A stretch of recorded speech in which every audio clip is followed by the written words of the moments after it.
قبلہ شاہ صاحب بیٹھے ہیں، علامہ توقیر الحسن باجوہ صاحب بیٹھے ہیں.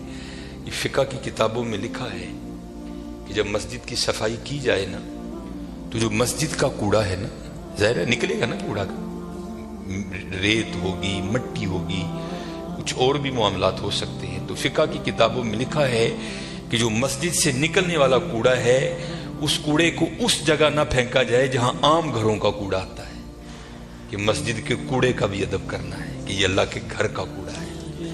اس لیے حضرت ادب کیا کرو، ادب کیا کرو، ادب کیا کرو. ادب پہلا کرینہ ہے محبت کے کرینوں میں.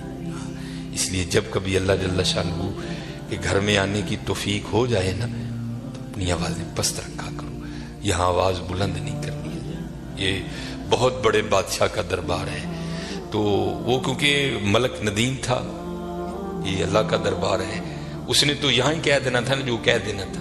کہا یہاں بھی جائے گا لیکن آپ کو خبر نہیں ہوگی آپ کو کس انداز میں کہہ دیا جائے گا. کیونکہ بزرگوں سے ہم نے سنا ہے کہ وہ کسی کو لاٹھی لے کر مارنے نہیں آتا، لیکن کیا کرتا ہے بندے کو مت پٹھی ڈال دیتا ہے پھر. اس لیے ہمیشہ حضرت اس کا ادب کرنا ہے، اس کا احترام کرنا ہے. میں نے جب پڑھا نا کہ حضرت سیدنا عمر بن خطاب امیر المومنین رضی اللہ تعالیٰ عنہ آپ مسجد کی صفائی خود کیا کرتے تھے، آپ مسجد کی صفائی خود کیا کرتے تھے. اس لیے حضرت اس گھر سے پیار کرو، اس گھر کی خدمت کرو، اس گھر کو سجاؤ، اس گھر کو سنوارو. جس کسی نے بھی اس گھر کی خدمت کی نا تو حضرت پھر وہ خالی نہیں رہا کبھی بھی. یہاں حضرت دنیا کے دو ٹگے کے جو چودھری ہیں ان کی کرو تو کچھ نہ کچھ مل ہی جاتا ہے حضرت. وہ یہ تو حضرت بادشاہوں کے بادشاہ کا گھر ہے حضرت، تو اس کی کرے گا تو اسے نہیں ملے گا حضرت، اسے اتنا ملے گا کہ نسلوں سے بھی ختم نہیں ہوگا. لیکن دکھ کی بات یہ ہے کہ حضرت آج چودھریوں کے درباروں کا بھی تقدس قائم ہے، آج چودھریوں کی مجلسوں کی بھی رونقیں قائم ہیں. لیکن دکھ کی بات حضرت ہم نے پتہ نہیں اس گھر کو کیا سمجھ لیا. نہیں حضرت وَأَنَّ الْمَسَاجِدَ لِلَّهِ، یہ اللہ کا گھر، یہ ایسا گھر ہے حضرت اگر آپ آ کر خالی بیٹھ ہی جائیں نا، کچھ بھی نہ کریں، صرف آ کر آپ بیٹھ بھی جائیں گے تو جتنی دیر بیٹھے رہیں گے آپ کے نامہ اعمال میں نیکیاں لکھی جائیں گی. یہ ایسا سونا گھر ہے. اور حکیم صاحب رحمۃ اللہ تعالی نے تو اکثر فرمایا کرتے تھے کہ بھائی سانو تے جو ملے ایتھوں ہی ملے ہے، سانو تے جو ملے ایتھوں ملے ہے. ابو بکر صدیق کو جو ملا مسجد سے ملا، حضرت عمر کو جو ملا مسجد سے ملا، حضرت عثمان غنی کو جو ملا مسجد سے ملا، حضرت سیدنا علی المرتضیٰ کو جو ملا مسجد سے ملا، ہمارے بڑوں کو جو ملا حضرت مسجد سے ملا حضرت. اور آج جو ہمارے گھروں سے رحمتیں رونقیں بھاگ گئی ہیں نا، اس کی وجہ یہ ہے کہ حضرت ہم نے یہاں آنا چھوڑ دیا ہے، ہم نے یہاں آنا چھوڑ دیا ہے. اس لیے یہاں آؤ بھی اور اس کا ادب بھی کرو اور اس کا احترام بھی کرو. یہ بہت بڑی جگہ ہے. جیسے میں نے کہا نا حضرت ہم دنیا دار ہیں نا، ہم نے پیسے کو بہت کچھ سمجھ لیا، حالانکہ پیسہ کچھ بھی نہیں ہے حضرت. پیسہ سب کچھ اللہ کی ذات ہے حضرت. اگر وہ ہے تو پیسہ کام آئے گا، اگر وہ نہیں تو پیسہ کیا کرے گا یار، کچھ بھی نہیں کرے گا. یہ مولانا روم علیہ الرحمہ مثنوی شریف میں آپ لکھتے ہیں کہ کوئی بابا جی تھے اور مال ان کے پاس بڑا تھا، اللہ نے بڑا مال دیا.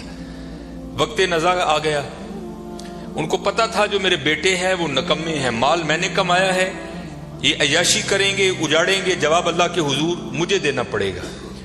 علماء سے صوفیاء سے ان کی سنگت تھی، صحبت تھی، مشورہ کیا. انہوں نے کرتے کیا ہیں، انہوں نے 2 وصیتیں لکھی. پہلی وصیت لکھ کے نہ شاپر میں ڈال کر اوپر لکھتے ہیں اس وصیت کو تب پڑھا جائے جب سارے لوگ میرا جنازہ پڑھنے کے لیے اکٹھے ہو جائیں. ایک اور وصیت لکھی، اسے شاپر میں ڈالا، لفافے کو بند کیا اور اس کے اوپر لکھا اس وصیت کو تب پڑھا جائے جب میرا جنازہ پڑھ دیا جائے. اب چودھری تھا، میں تو اکثر احباب سے پوچھتا ہوں پتہ نہیں حضرت ہم نے تو کہیں نہیں پڑھا، شاید آپ نے پڑھا ہو تو ہمیں بھی بتائیے گا کہاں لکھا ہے کہ امیر کے جنازے میں زیادہ ثواب ہے، غریب کے نہیں ہوتا. غریب کے جنازے میں آتا ہی کوئی نہیں حضرت، پاس سے بھی گزرے گا اپنی دکان پر بیٹھے رہیں گے، غریب کے جنازے پہ کوئی بھی نہیں جائے گا حضرت. اور اگر جنازہ ہو کسی امیر آدمی کا، ہمیں اطلاع کسی بھی راہ صلاح سے مل جائے ہم ضرور پہنچیں گے حضرت. اور یہ میں نے اب دیکھا ہے حضرت، پہلے جنازے پہ کون ملا کرتا تھا کسی سے، اب جناب جنازے پہ بھی لوگ ایسے ملتے ہیں جیسے شادیوں پر ملا جاتا تھا. اور اس کا مقصد کیا ہوتا ہے، پاجی دھیان رکھیو میں بھی آیا جی تے جے کل کو میرا مر گیا تو تسی بھی آنا جی. عجیب رنگ لگ گیا یار. آدھا آدھا گھنٹہ پونا پونا گھنٹہ لوگ حضرت بڑے وہاں کھڑے ہو کر ایک دوسرے کو ملتے رہتے ہیں. لوگ جنازہ پڑھنے کے لیے آ گئے, امام صاحب بھی کھڑے ہوئے, آپ نے لوگوں کو نیت بتائی. تو جو بابے کا بڑا بیٹا تھا نا وہ کہتا ہے مولوی صاحب ابا جی اور نے 2 وصیتاں کیتیاں نے. پہلی وصیت پر انہوں نے لکھا ہے اس وصیت کو تب کھول کے پڑھا جائے جب سارے لوگ میرا جنازہ پڑھنے کے لیے آ جائیں. اب سارے لوگ آ گئے ہیں, قطاریں بن گئی ہیں, صفیں بن گئی ہیں, تو آپ یہ وصیت پڑھیں. یہ مولانا روم لکھ رہے ہیں, سن 700 ہجری میں مثنوی شریف آپ نے تصنیف کی. اس میں لکھتے ہیں کہ جب وہ وصیت کو پڑھا نا علامہ صاحب نے, تو بابا جی لکھتے کیا ہیں, جو لوگ بھی میرا جنازہ پڑھنے کے لیے آ جائیں اور آ کر بھی نہ پڑھیں, میرے سارے پیسے ان میں بانٹ دیے جائیں. اب جب یہ اعلان ہوا نا تو تھے تو ہم جیسے سارے, انہوں نے کہا جنازہ فرد کفایہ, چند احباب بھی پڑھ لیں گے, سب کا ہو گیا. چلو اگر ثواب کی بات ہے کسی اور کا پڑھ کے لے لیں گے, یہاں نقد پیسے مل رہے ہیں. ایک نکلا, دوسرا نکلا, تیسرا نکلا, یہاں تک کہ مولانا روم فرماتے ہیں کہ جتنے لوگ جنازہ پڑھنے کے لیے آئے تھے نا, سب نیکی چھوڑ کر پیسے لینے کے لیے پیچھے جا کر کھڑے ہو گئے. اب رہ گئے صرف مولوی صاحب اور بابا جی کے بیٹے. بابا جی کے بیٹوں نے سوچا لے بھائی وہ پیسے تو ساڈے نے, اے لے لوگ چلے نے, چلو ان ابا جی نے وصیت کر چھڑی, یہ خیر اتنے تو ریٹ نہیں ہو سکتی, لیکن ان کو جسی بھی تو لئیے نا. ایک بیٹا, دوجا بیٹا, تیجا بیٹا, چوتھا بیٹا, چاروں جا کر لوگوں میں کھڑے ہو گئے. اب رہ گئے موئے بابا جی اور مولوی صاحب. پھر مجھے یہاں میاں محمد بخش صاحب یاد آئے. آپ کیا فرماتے ہیں, جاندی واری کیا ڈرونا بنیا, ڈر دے ہاتھ نہیں لاندے, جنا لئی تو پاپ کمائے کتنے نے تیرے کر دے. اور ہونا ہے جی حضرت, میں نے بڑا بڑا کچھ دیکھ لیا ہے, اتنا اتنا کچھ دیکھا ہے کہ دل کرتا ہے سر چکھے پا کے کہ ٹر جائیے سیڈ, لیکن کیا کریں, ڈیوٹیاں لگی ہیں, نبھانی پڑتی. میں نیا نیا گیا نا جو باپڈا کلونی, امیر آدمی, لینڈ کروزر, پراڈو, جناب سجے کھبے, میری بھی تھوڑی فرقی گھوم گئی, بڑی محبت ملی جناب. اکثر بڑے بڑے نام جاتے ہوئے وصیت کر گئے کہ سانو غسل جڑا نافع صاحب دین گیا. میں بھی نیا نیا تھا, میں نے بھی چلے جانا. ایک بہت بڑا حضرت سیالکوٹ کا نام ہے, غسل دینے کے لیے گیا. اسی طرح سردیاں تھیں, بابا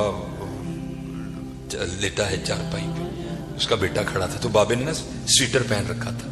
سویٹر بھی کوئی ماڑا سویٹر نہیں حضرت, برانڈ کا سویٹر, کئی ہزار اس کی قیمت ہوگی.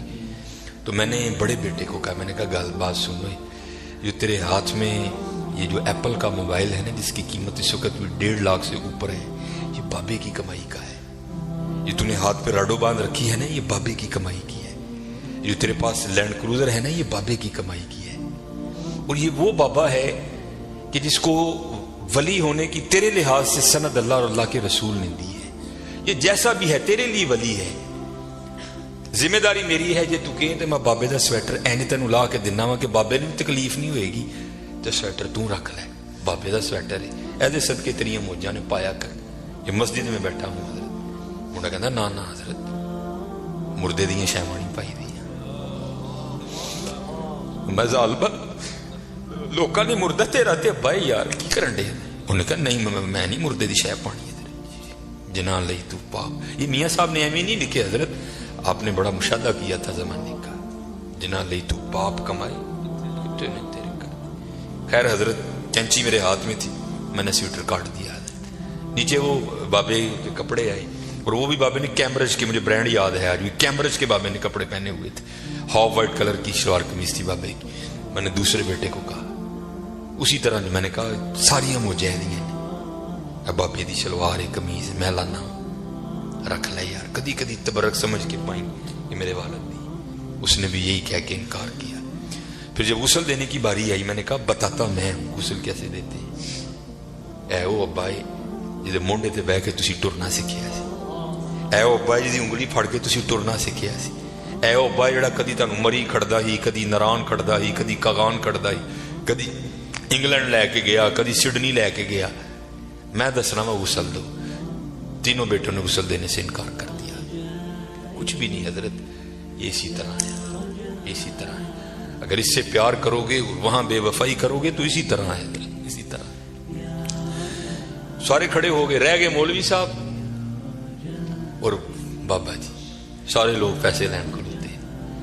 4 ملنگ پہ لنگن ہوتا.